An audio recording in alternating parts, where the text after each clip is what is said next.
Hello everyone, आप लोगों का फिर से स्वागत है। और हम लोग इलेक्ट्रोस्टैटिक्स कर रहे थे और इलेक्ट्रोस्टैटिक्स में हम लोगों ने लास्ट क्लास तक डाइपोल के बारे में देख रखा था। और डाइपोल में हम लोगों ने क्या क्या पढ़ रखा था। तो डाइपोल हम लोग पहले ये देखे थे कि डाइपोल होता क्या है। उसके बाद हम लोग चर्चा किए थे कि potential due to dipole at any general point P, ठीक है ना। वो क्या आया था पहले हम ऐसे डिस्कस कर लेते हैं। तो मान लीजिए कि एक डाइपोल है और आर दूरी पे, जो कि थीटा एंगल पे बना हुआ है, एक पॉइंट पी है। तो यहाँ पे पोटेंशियल ड्यू टू डाइपोल क्या होता है, K P cos theta upon are square. K P cos theta upon are square. सारी बात समझ में। आज हम लोग बेसिकली जो डिस्कस करने वाले हैं वो है electric field due to dipole. तो लिख लीजिए क्या है electric field. Electric field due to dipole. Electric field due to dipole. तो पोटेंशियल क्या होता है, बेसिकली क्या हम लोग लिखे थे, पोटेंशियल होता है K P cos theta upon are square. यही होता है ना, देखो K P cos theta upon are square. तो क्या जो पोटेंशियल है वो function of r comma theta नहीं है। तो कुछ कुछ ये पोलर कोऑर्डिनेट जैसा नहीं नजर आ रहा है। तो हम बेसिकली इलेक्ट्रिक फील्ड को सॉल्व करेंगे, ठीक है ना, इस पोलर कोऑर्डिनेट के हेल्प से, ठीक है ना। हम लोग जो यूज कर रहे होंगे वो पोलर कोऑर्डिनेट मैथमेटिक्स का यूज कर रहे होंगे, जो कि आर कॉमा थीटा होता है। तो अगर मान लो कि एक डाइपोल हम कंसीडर करते हैं पी, ठीक है ना, और थीटा एंगल पे आर दूरी पे कोई पॉइंट है पी। अरे बस समझ में, वहाँ पे हमको इलेक्ट्रिक फील्ड निकालना है। तो बेसिकली इलेक्ट्रिक फील्ड जो होगा वो हम लोग किस फॉर्म में निकाल रहे होंगे, तो हम लोग कंपोनेंट के फॉर्म में पहले तोड़ देंगे। तो क्या हो जाएगा, ये जो हो जाएगा ये basically E are radial component हो जाएगा। और ये जो है वो टेंजेंशियल कंपोनेंट है, इसको बोल देते हैं ई थीटा। और बेसिकली ई आर कैसे निकलेगा, जो radial component of electric field है वो निकल रहा होगा minus del V upon del r. यही होता है ना इलेक्ट्रिक फील्ड निकालने का फॉर्मूला जो होता है वो इसी तरीके से होता है ना, del V upon del r, ठीक है ना। और इसमें क्या है, बेसिकली क्या वेरी है, r is varying and cos theta is constant. अरे बात समझ में। अब हमको निकालना है ई थीटा के बारे में। ई थीटा क्या हो जाएगा, तो बेसिकली हम थीटा पर जाकर के डी थीटा मान रहे हैं। तो ये दूरी कितनी हो जाएगी, ये दूरी हो जाएगी are d theta. Are d theta, ये जो दूरी हो जाएगी वो आर डी थीटा हो जाएगी। तो बेसिकली ये ध्यान में रखिए कि जब हम इस डायरेक्शन में निकालना चाह रहे हैं तो हम डिवाइड कर रहे हैं आर से। आरी बात समझ में। और जब हम इस डायरेक्शन में निकालना चाह रहे हैं, इस डायरेक्शन में निकालना चाह रहे हैं, तो बेसिकली क्या इससे डिवाइड करेंगे ना। तो क्या हो जाएगा, ई थीटा क्या हो जाएगा माइनस डेल वी अपॉन क्या हो जाएगा r d theta. R del theta, इसमें क्या हो जाएगा cos theta is varying and r is constant. और यहाँ पे v क्या पुट कर दोगे, v हो जाएगा K P cos theta upon are square. इसमें बेसिकली आर वेरी कर रहा है और थीटा वाला कम जो भी है वो उसको बाहर रखेंगे क्योंकि वो कांस्टेंट, ये पार्शियल डिफरेंशिएशन है। इसको सॉल्व करेंगे तो बताओ कितना आ रहा होगा। तो ई आर पहले सॉल्व करते हैं। क्या सॉल्व करते हैं? ई आर वेक्टर सॉल्व करते हैं। तो क्या हो जाता है? Minus del V upon del r. तो क्या हो जाता है? माइनस डेल वी कितना होता है? वी बताओ। K P cos theta upon are square. क्या होता है? K P cos theta, K P cos theta upon क्या है? K P cos theta upon are square divided by del r. ठीक है ना? तो इसको सॉल्व करोगे तो क्या आ जाएगा बताओ? तो बेसिकली जो जो कांस्टेंट है उसको बाहर कर देते हैं। तो क्या कांस्टेंट है इसमें? Minus K P cos theta और del of 1/r² del r. अब बताओ 1/r² का डिफ्रेंसिएशन क्या हो जाएगा? 1/r² का डिफ्रेंसिएशन कितना होता है बताओ? 1/r², 1/x² का differentiation y equals to 1/x²। तो y डैश क्या हो जाएगा? तो ये -2, ठीक है ना? -2 और -1 क्या हो जाएगा? इसको क्या लिख सकते हैं? -2। तो ये इधर आ जाएगा, ये यहाँ पे क्या आ जाएगा? -2 -1। तो कितना हो जाएगा? वाई डैश क्या हो जाएगा? -2 x का पावर -3। तो वाई डैश क्या लिख सकते हैं? -2/x³। तो इसको क्या लिख देंगे हम? अब माइनस से माइनस खत्म हो जाएगा, ठीक है ना? तो क्या हो जाएगा? 2 kp cos theta upon r³। ये बेसिकली क्या आया? ई आर वेक्टर आया, ठीक है ना? ई आर का मॉड हम लिख देते हैं 2 kp cos theta upon r³। लिख लो इसको, 2 kp cos theta upon r³। ये जो आ रहा होगा इधर के तरफ, ये आ रहा होगा 2 kp cos theta upon r³। अब हम लोग सॉल्व करने जा रहे हैं। पहले इसको लिख लो, पहले इसको लिख लो, फिर उसको लिख लेना, ठीक है ना?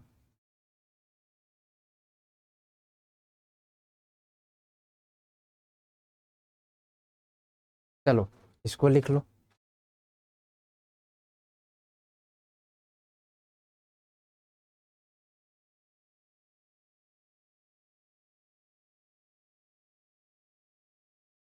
चलो अब आते हैं हम लोग ई थीटा सॉल्व करते हैं। ये क्या हो जाएगा? Minus del V upon r del theta. क्या लिख देंगे? K P cos theta upon r², r del theta. अब जो जो कांस्टेंट है उसको बाहर कर दो। तो क्या आ जाएगा? इसको सॉल्व करोगे तो क्या आ जाएगा बताओ? खुद से सॉल्व करो। तो ये बेसिकली सॉल्व करोगे तो आ जाएगा K P sine theta upon r³। लिख लो इसको।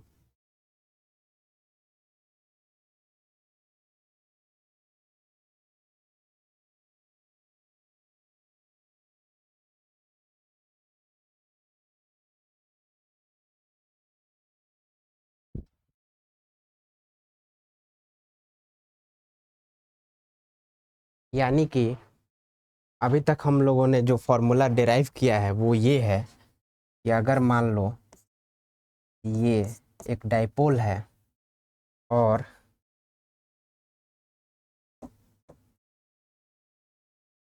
थीटा एंगल पे कोई आर दूरी पर पॉइंट पी है, तो यहाँ पे इलेक्ट्रिक फील्ड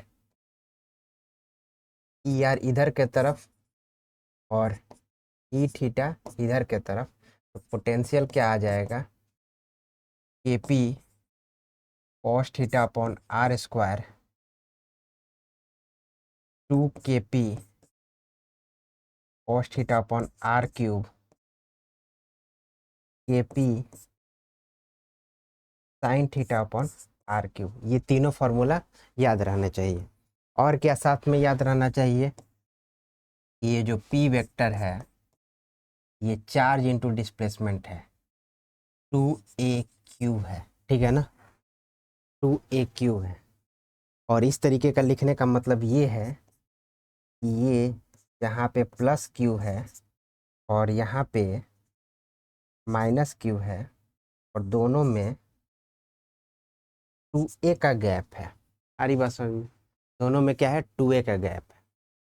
और क्या लिख सकते हो, इलेक्ट्रिक फील्ड जो हो जाएगा इस जगह पर, नेट इलेक्ट्रिक फील्ड, ये तो कंपोनेंट निकला ना, नेट इलेक्ट्रिक फील्ड कितना हो जाएगा, रूट अंडर ई आर का स्क्वायर प्लस ई थीटा का स्क्वायर। लिख लो इसको, क्या हो जाएगा, ई आर का स्क्वायर प्लस ई थीटा का स्क्वायर। यानी कि इतना सब कुछ हमको याद रहना चाहिए और फ्लो में याद रहना चाहिए। कैसे याद रहना चाहिए, K P cos theta upon are square, 2 K P cos theta upon are cube, K P sine theta upon are cube.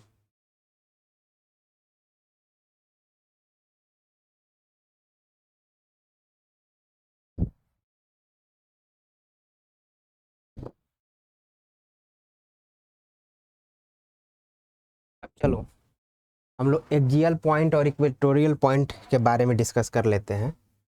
तो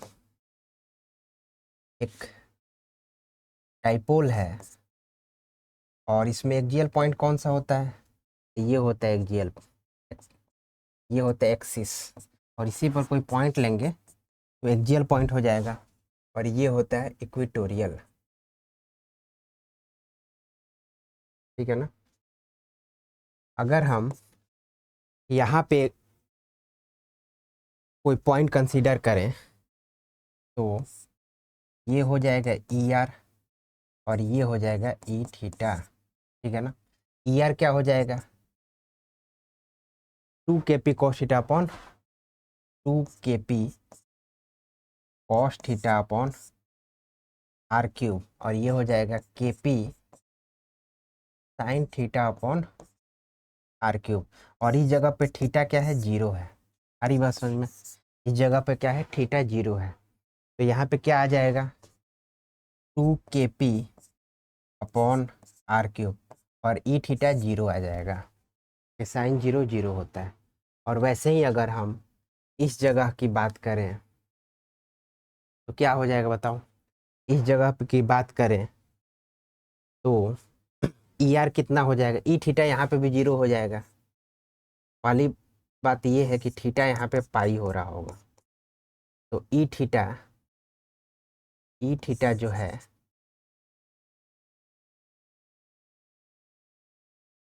यहाँ पे क्या हो जाएगा, ई थीटा ये जीरो हो जाएगा। और ई आर कितना हो रहा होगा, तो पाई हम पुट करेंगे तो -2 के पी बटे आर क्यूब, और ई आर क्या है, बाहर के तरफ, ई आर क्या है, बाहर के तरफ, इसका मतलब माइनस के साथ आ रहा है, इसका मतलब अंदर के तरफ हो जाएगा। कितना हो जाएगा, उतना ही हो जाएगा, 2 के पी बटे आर क्यूब। अब आते इक्वेटोरियल पॉइंट, कोई इक्वेटोरियल पॉइंट ले लिए हैं। यहाँ पे बेसिकली थीटा कितना है, यहाँ पे थीटा है 90 डिग्री। सारी बात समझ में, तो 90 डिग्री है तो ई आर कितना हो जाएगा, ई आर यहाँ पे जीरो हो जाएगा, ई आर जीरो हो जाएगा। और ई थीटा कितना हो जाएगा, ई थीटा हो जाएगा के पी बटे आर क्यूब, इधर की तरफ हो जाएगा, कितना हो जाएगा, ई थीटा हो जाएगा के पी बटे आर क्यूब। और इस जगह पे बताओ, यहाँ पे भी तो, यहाँ पे कितना है थीटा, यहाँ पे 3 पाई/2 है ना, तो यहाँ पे भी ई आर जो है वो जीरो है। और ई थीटा कितना हो जाएगा, ई थीटा बेसिकली इधर की तरफ आ रहा हो तो माइनस में आ जाएगा, इसीलिए हम इधर ले लिए, तो कितना हो जाएगा, ई थीटा के पी बटे आर क्यूब, क्या आ जाएगा, के पी बटे आर क्यूब। लिख लो इसको, के पी बटे आर क्यूब।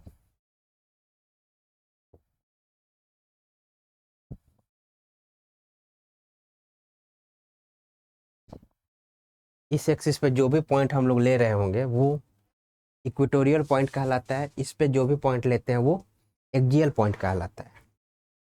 ठीक है ना, हर जगह हम इलेक्ट्रिक फील्ड को डिनोट कर चुके हैं।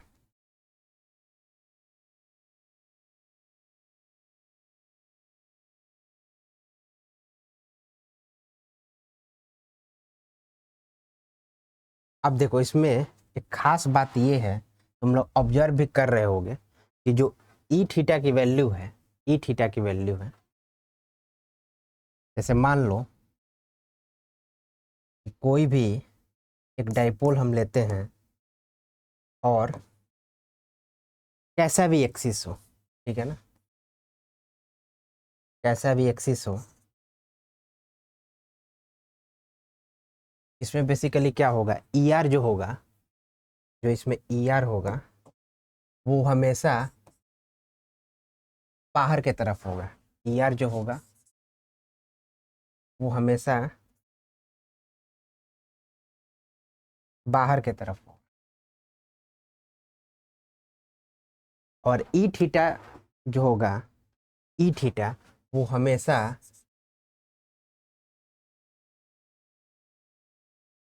जो निगेटिव चार्ज है उसके सेंस के तरफ होगा, towards the sense of negative charge. तो निगेटिव चार्ज किधर है पहले ये बताओ, इधर प्लस क्यू है होगा ना, और इधर माइनस क्यू होगा। तो यहाँ पे अगर हमको बनाना होगा तो किधर होगा, ये होगा ई थीटा, ये किधर होगा, ई थीटा, और ई आर परपेंडिकुलर होगा ई थीटा। तो ये चीज़ ध्यान में रखना कि ई आर जो होगा उसका डायरेक्शन, क्योंकि वेक्टर क्वांटिटी है इलेक्ट्रिक फील्ड, ई आर का डायरेक्शन हमेशा बाहर की तरफ होगा। जो एक्सिस ले रहे होंगे तो जो आर का डायरेक्शन होगा, ठीक है ना, आर का डायरेक्शन मतलब जो तीर निकल रहा होगा, तो यानी बाहर की तरफ, ये तीर हो गया तो बाहर की तरफ, ये तीर हो गया बाहर की तरफ। और ई थीटा ई आर पे परपेंडिकुलर होगा, तो परपेंडिकुलर हो तो दो डायरेक्शन हो सकता है ना, एक ये डायरेक्शन एक ये डायरेक्शन। इस डायरेक्शन का मतलब पॉजिटिव के टुवार्ड्स, इस डायरेक्शन का मतलब निगेटिव के टुवार्ड्स, तो always in the sense of negative charge. E theta का डायरेक्शन हमेशा ये हो रहा होगा always in the sense of negative charge.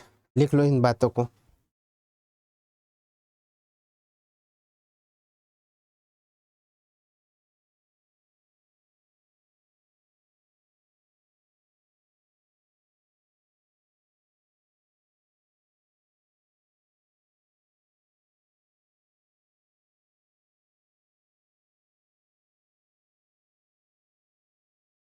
क्या लिख लोगे, ई आर क्या हो जाएगा, radially outward, E r perpendicular to E theta, और ई आर क्या हो जाएगा, रेडियली आउटवर्ड, और ई थीटा क्या हो जाएगा, इन द सेंस ऑफ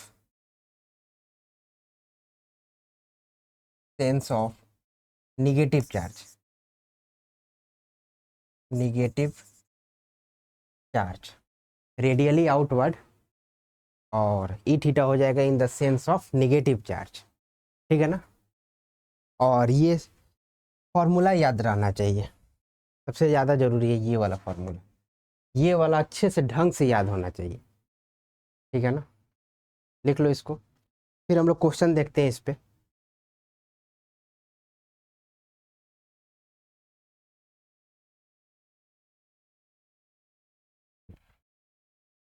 पहला क्वेश्चन डील करते हैं इसमें।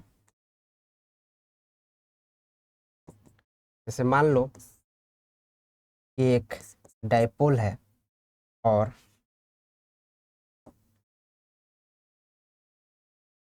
ये 60 डिग्री पर, ठीक है ना, 60 डिग्री पर आर 60 डिग्री का एंगल बन रहा है, ये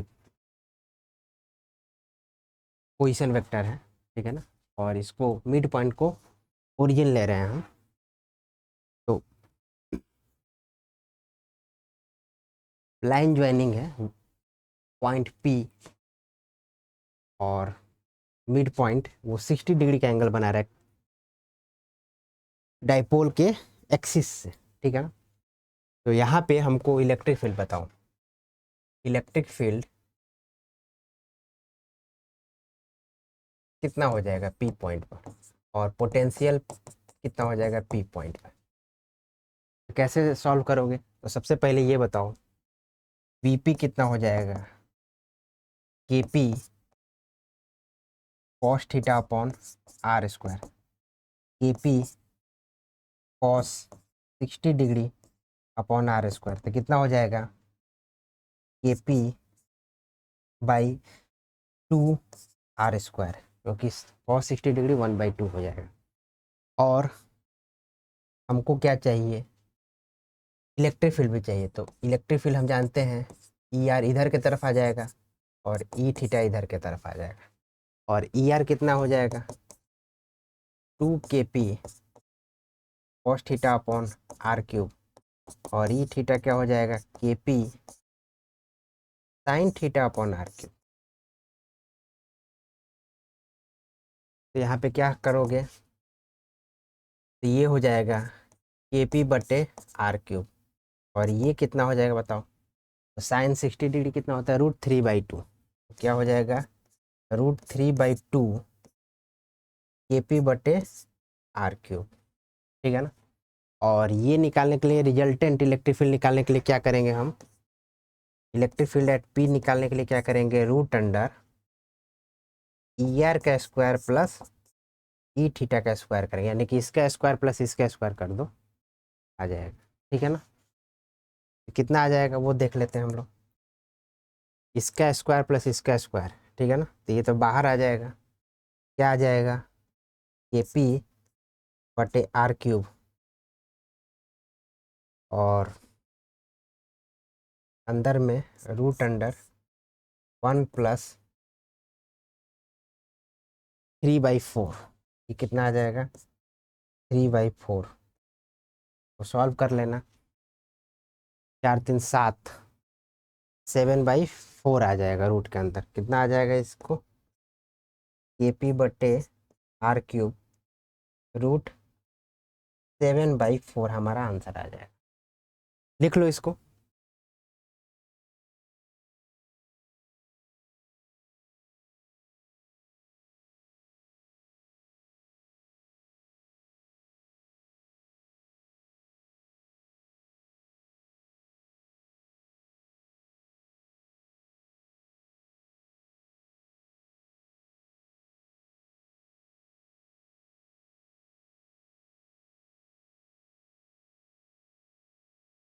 चलो अगला क्वेश्चन हम देखते हैं।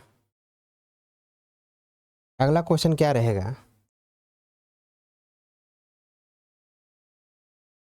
अगला क्वेश्चन ये है कि इस बार गिवन है कि electric field, net electric field की बात हो रही है, वो परपेंडिकुलर है P वेक्टर के, ठीक है ना। नेट इलेक्ट्रिक फील्ड क्या है, परपेंडिकुलर है P वेक्टर के, तो थीटा कितना हो रहा हो, और थीटा क्या है लाइन ज्वाइनिंग और P वेक्टर के बीच में एंगल, ठीक है ना।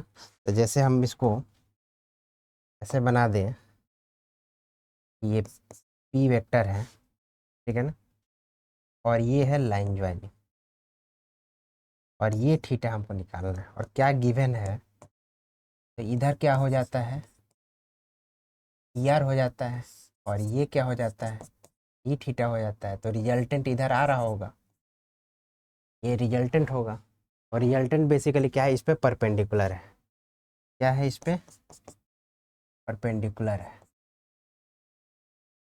ठीक है ना। तो ये थीटा है, तो ये कितना हो जाएगा, ये हो जाएगा 90 माइनस थीटा, तो ये कितना हो जाएगा, ये भी हो जाएगा 90 माइनस थीटा। अब हम अगर tan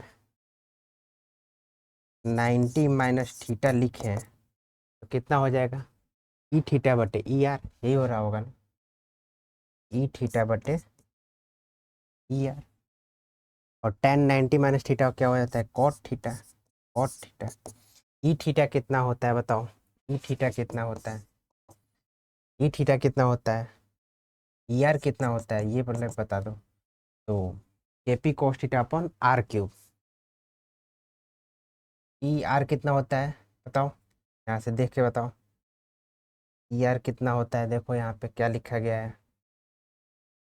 E r 2 kp cos theta upon are cube, ठीक है ना। तो क्या लिख लेंगे, 2 kp cos theta upon are cube, और क्या kp sine theta upon are cube, और इसको पुट करेंगे यहाँ पे, तो क्या हो रहा होगा, ई थीटा बटे, इसको पुट करेंगे, ठीक है ना, ई थीटा बटे ई आर को पुट करेंगे, तो साइन बटे कॉस, ठीक है ना, साइन बटे कॉस हो जाएगा, तो ये क्या हो जाएगा, ये तो कट जाएगा ना, साइन बटे कॉस टेन होता है, तो 10/2 आ रहा होगा, टेन थीटा बटे 2 ये आ रहा होगा। और कॉट थीटा को हम क्या लिख सकते हैं, 1/10 थीटा लिख सकते हैं ना, बराबर टेन थीटा बाई 2, 2 के इधर ले जाते हैं, तो क्या हो जाएगा, tan square theta equals to 2, तो टेन थीटा क्या हो जाएगा, टेन थीटा हो जाएगा √2, यानी थीटा क्या हो जाएगा, टेन इनवर्स √2, और यही हमारा आंसर भी होगा। और हमसे पूछा गया है थीटा, थीटा टेन इनवर्स √2 हो रहा होगा जब भी इलेक्ट्रिक फील्ड परपेंडिकुलर हो डाइपोल के, इलेक्ट्रिक डाइपोल के परपेंडिकुलर क्या हो, इलेक्ट्रिक फील्ड हो, तो थीटा क्या हो रहा होगा, theta is the angle between line joining and the P vector, ठीक है ना। तो क्या हो रहा होगा, थीटा टेन इनवर्स √2, लिख लो इसको।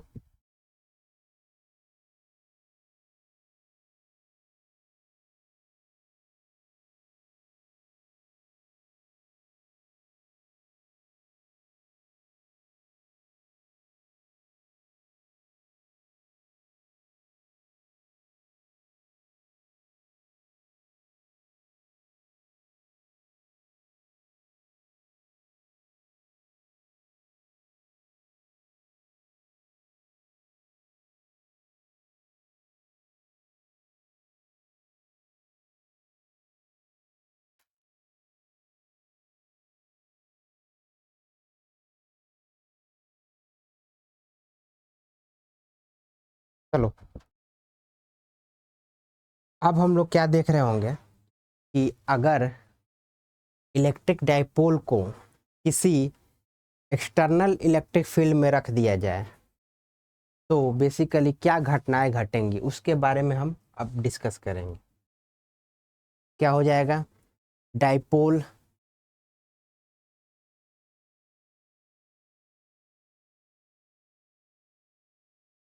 इलेक्ट्रिक डाइपोल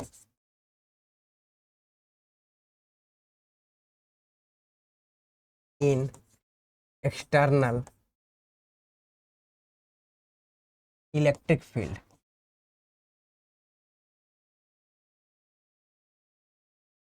अगर हम डाइपोल को एक्सटर्नल इलेक्ट्रिक फील्ड में रख दें तो उस पर क्या लग रहा होगा, ठीक है ना। तो रोटेशनल डायनेमिक्स में एक छोटा सा कॉन्सेप्ट था कपल का, उसको पहले रिवाइज करा देते हैं, कपल, ठीक है ना। कपल क्या होता है बताओ, कपल का मतलब क्या होता है, कपल का मतलब ये होता है कि नेट फोर्स किसी ऑब्जेक्ट पर अगर जीरो हो, यानी ट्रांसलेशनल इफेक्ट नहीं हो रहा हो, अगर किसी ऑब्जेक्ट पर नेट फोर्स जीरो लग रहा है तो उस पर कोई भी ट्रांसलेशनल इफेक्ट यानी ट्रांसलेशनल मोशन नहीं हो रहा होगा, अगर वो पहले से रुका हुआ हो तो, ठीक है ना, केवल रखा गया हो तो, ठीक है ना। लेकिन नेट टॉर्क जो हो वो जीरो नहीं हो, यानी कि उस पर टॉर्क लग रहा हो, यानी फोर्स जीरो हो, यानी कि ट्रांसलेशनल इक्विलिब्रियम में हो। ये क्या है, नेट फोर्स जीरो का मतलब होता है ट्रांसलेशनल इक्विलिब्रियम में वो ऑब्जेक्ट है, लेकिन नेट टॉर्क जीरो नहीं है, इसका मतलब क्या है कि वो रोटेशनल इक्विलिब्रियम में नहीं है, यानी रोटेट हो रहा है। तो इसमें कुछ खास बातें होती हैं, क्या खास बातें होती हैं कि किसी भी पॉइंट के अबाउट टॉर्क निकालने पे वो सेम ही आता है। क्या आता है? Torque about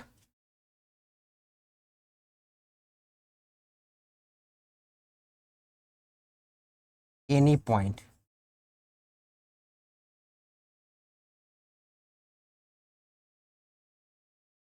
will be same. जैसे इसको एग्जाम्पल से अगर हम समझें तो अगर मान लो इस पे फोर्स एफ लग रहा हो, इस पे फोर्स एफ लग रहा हो और ये एल लेंथ का रॉड हो, तो इस पे नेट फोर्स तो जीरो है लेकिन नेट टॉर्क जीरो नहीं है। और नेट टॉर्क निकालने के लिए हम क्या करेंगे? किसी भी पॉइंट के अबाउट निकाल सकते हैं। तो हम क्या कर रहे हैं? इस पॉइंट के अबाउट निकाल दे रहे हैं, ठीक है ना। ओ, इस पॉइंट को हम कोई भी पी पॉइंट नाम देते हैं। तो टॉर्क अबाउट पी तो क्या हो जाएगा? Force into L, F perpendicular into L होता है, तो क्या हो जाएगा? एफ इंटू, ठीक है ना। तो ये अगर हम इस पॉइंट के अबाउट निकाल रहा हूँ ओ, या फिर कोई पॉइंट ए पकड़ लिए, तो किसी भी पॉइंट के अबाउट टॉर्क निकालो। टॉर्क अबाउट पी बराबर क्या आ रहा होगा? टॉर्क अबाउट ओ बराबर टॉर्क अबाउट ए। ये सारे के अबाउट टॉर्क जो आ रहा होगा वो सेम ही आ रहा होगा। ये खास बात होती है कपल की, ठीक है ना। तो ये सर अब क्यों बताया जा रहा है यहाँ पे, आप क्यों बता रहे हैं? ये इसलिए हम बता रहे हैं कि अगर हम किसी इलेक्ट्रिक डाइपोल को किसी एक्सटर्नल फील्ड में, इलेक्ट्रिक फील्ड में रख देते हैं तो उस पर क्या लगता है? उस पर कपल लगने लगता है। सारी बात समझ में? लिख लो इसको। क्या लिख लोगे? कि अगर हम किसी इलेक्ट्रिक डाइपोल को, पहले इसको लिख लो फिर हम लिखवाते हैं, ठीक है ना। पहले इसको लिख लो अच्छे से।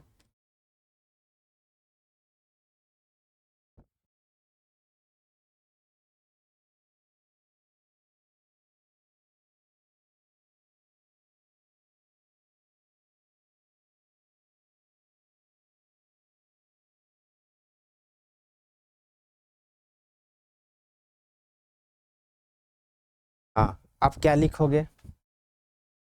लिख लिखना शुरू करो कि अगर हम किसी डाइपोल को, किसी इलेक्ट्रिक डाइपोल को किसी एक्सटर्नल इलेक्ट्रिक फील्ड में रखते हैं तो उस पर कपल लगता है, ठीक है ना। तो देख लेते हैं हम लोग। जैसे मान लो ये इलेक्ट्रिक फील्ड लाइन्स ऐसे जा रही हैं,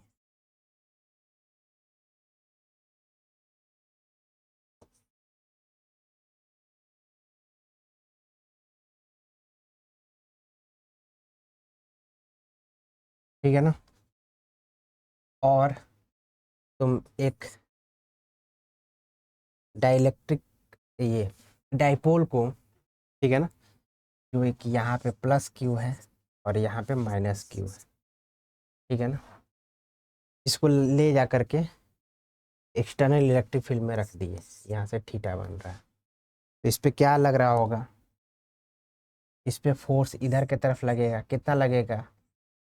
Q इंटू ई। इस पे फोर्स कितना लग रहा होगा? पीछे की तरफ लग रहा होगा, ये कितना लग रहा होगा? Q इंटू ई, ठीक है ना। नेट फोर्स क्या है? नेट फोर्स देखने से ही लग रहा है कि जीरो है सर, लेकिन नेट टॉर्क जो है वो जीरो नहीं है, ठीक है ना। तो नेट टॉर्क कैसे निकालेंगे? अगर ये लेंथ 2a होता है ना, लेंथ है ये 2a है, तो कैसे निकालेंगे बताओ?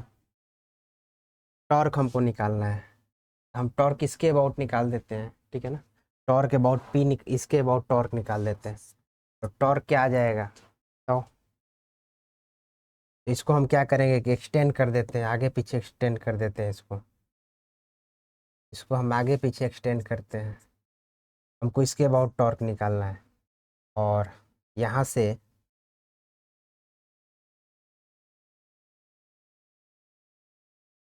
एक परपेंडिकुलर लेंथ हम यहाँ पे गिरा देते हैं, ठीक है ना।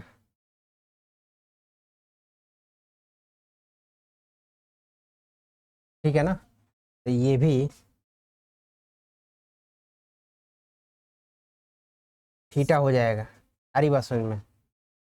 तो ये थीटा है तो ये क्या हो जाएगा 2a साइन थीटा, ये जो लेंथ है वो 2a साइन थीटा हो गया। देखो 2a ये जो लेंथ है वही लेंथ तो ये भी हो जाएगा। इसको आगे पीछे एक्सटेंड किए और यहाँ से एक परपेंडिकुलर लाइन गिरा दिए तो टॉर्क कितना हो जाएगा, टॉर्क होगा Q E into 2a sine theta. आ रही बात समझ में। और 2a क्यू को क्या लिख सकते हैं, उसको लिख सकते हैं पी ई साइन थीटा। और टॉर्क एक वेक्टर क्वांटिटी है तो टॉर्क को क्या लिख सकते हैं, अगर वेक्टर फॉर्म में लिखना है तो क्या लिख सकते हैं पी क्रॉस ई। पी क्रॉस ई टॉर्क जो होता है वो हो जाएगा पी क्रॉस ई। तो किसी भी डाइपोल को इलेक्ट्रिक फील्ड में रख दें तो उस पर टॉर्क लगता है, वो कितना लगता है पी क्रॉस ई। अरे बस समझ में, लिख लो इसको। और इसमें पी वेक्टर किधर है, पी वेक्टर जो है, पी वेक्टर जो है वो इधर के तरफ है। तो पी क्रॉस ई, तो देखो पी क्रॉस ई अंदर के तरफ टॉर्क का डायरेक्शन होगा पी क्रॉस ई। अब ऐसे भी इसके अबाउट अगर हम निकालते हैं तो force r cross F, r cross F वो भी अंदर की तरफ आ रहा है, यानी कि जो हम निकाले वो सही निकाले हैं। ठीक है ना। तो क्या होता है टॉर्क ऑन डाइपोल क्या होता है पी क्रॉस ई। लिख लेते हैं हम यहाँ पे टॉर्क बराबर क्या होता है पी क्रॉस ई। ये बेसिकली क्या है torque on electric dipole when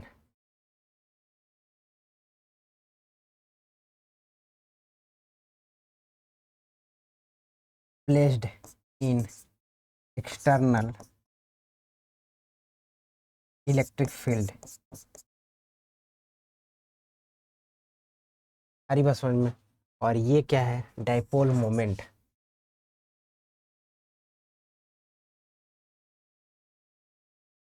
और ये क्या है एक्सटर्नल इलेक्ट्रिक फील्ड।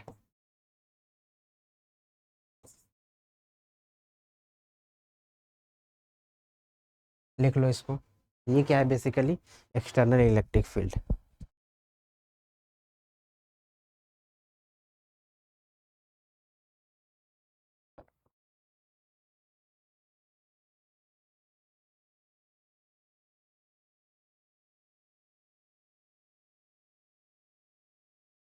और यहाँ पे ध्यान दो बेसिकली इस पे जो टॉर्क लग रहा होगा, टॉर्क लगने का मतलब क्या हो रहा होगा कि इस डाइपोल को घुमाना चाह रहा है और घुमा के किधर लाना चाह रहा है, ये घुमा के बेसिकली इलेक्ट्रिक फील्ड के डायरेक्शन में लाना चाह रहा है। यही हो रहा है ना। आ रही बात समझ में। अब देखो अगर मान लो ये इलेक्ट्रिक फील्ड है और इसमें डाइपोल ऐसे रखा गया है तो इस पर टॉर्क कितना लग रहा होगा, इस पर टॉर्क जीरो लग रहा होगा क्योंकि थीटा क्या है जीरो है। इलेक्ट्रिक फील्ड के डायरेक्शन से ही हम थीटा मेजर करते हैं ना। आ रही बात समझ में। और अगर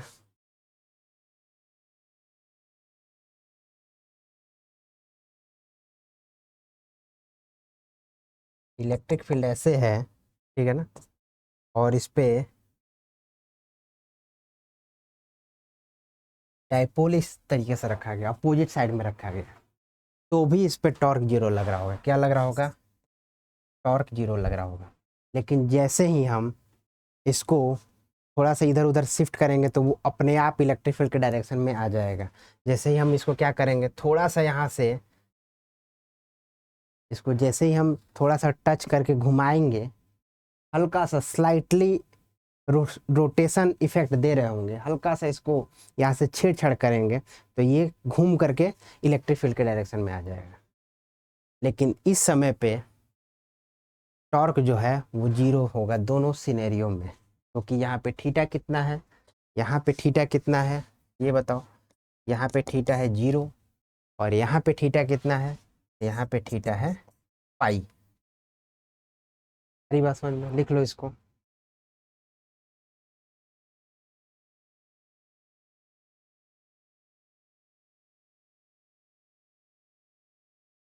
और अगर हम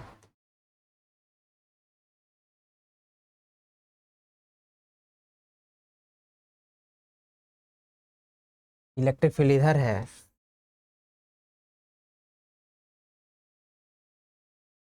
और डाइपोल को सीधा रख दिए हैं, तो इसमें बेसिकली थीटा कितना है पाई/2 का। टॉर्क क्या हो जाएगा, वो हो जाएगा पीई। टॉर्क क्या हो जाएगा पी क्रॉस ई, पी साइन थीटा, तो साइन थीटा क्या हो जाता है 1। यानी मैक्सिमम टॉर्क जो लग रहा होगा वो यहीं पर लग रहा होगा, ठीक है ना। साइन थीटा की मैक्सिमम वैल्यू जो होती है पाई/2 पे ही तो होता है। अरे बात समझ में, तो मैक्सिमम टॉर्क जो लग रहा होगा वो 90 डिग्री पर ही लग रहा था। तो torque will be maximum when theta will be pi. और ये किधर घुमाना चाह रहा है, ये इधर ही घुमाना चाह रहा है, क्योंकि इस पे फोर्स इधर लग रहा है, इस पे फोर्स इधर लग रहा है। तो टॉर्क बेसिकली किधर लग रहा है बताओ, टॉर्क बेसिकली अंदर के तरफ है। ये टॉर्क का डायरेक्शन किधर के तरफ है, ये टॉर्क का डायरेक्शन जो है अंदर के तरफ है। देख रहे हो ना, ये इसको ऐसे खींचना चाह रहा है, ये इसको ऐसे खींचना चाहिए, ऐसे घुमा रहा है, ऐसे घुमा रहा है। तो टॉर्क जो है अंदर के तरफ है। पी क्रॉस ई भी कर दो, पी क्रॉस ई, ठीक है ना। पी के तरफ हाथ रखो, ये पूरा जो राइट हैंड थंब रूल का यूज कर रहे होंगे, क्योंकि क्रॉस प्रोडक्ट है ना। क्रॉस प्रोडक्ट में टॉर्क का डायरेक्शन कैसे निकालेंगे, पी के तरफ हाथ रखेंगे, ठीक है ना। Right hand thumb rule, palm जो रखेंगे वो पी के तरफ रखेंगे और मोड़ेंगे, वो मोड़ रहे होंगे, वो ई के तरफ मोड़ रहे होंगे। तो जो थंब हमारा होगा, ये जो हमारा थंब है वो डायरेक्शन दे रहा होगा टॉर्क का। ये किसका डायरेक्शन दे रहा होगा, टॉर्क का डायरेक्शन दे रहा होगा। तो लिख लो इसको, पी क्रॉस ई, यानी मैक्सिमम टॉर्क जो होगा वो पाई/2 पर होगा, ठीक है ना। चलो फिर हम लोग अगले वीडियो में मिलते हैं और कुछ और बातें डिस्कस कर रहे होंगे। अभी डाइपोल ही चलेगा, ठीक है ना। उसके बाद हम लोग गॉस लॉ पर आएंगे, तब तक पढ़ते रहो। धन्यवाद।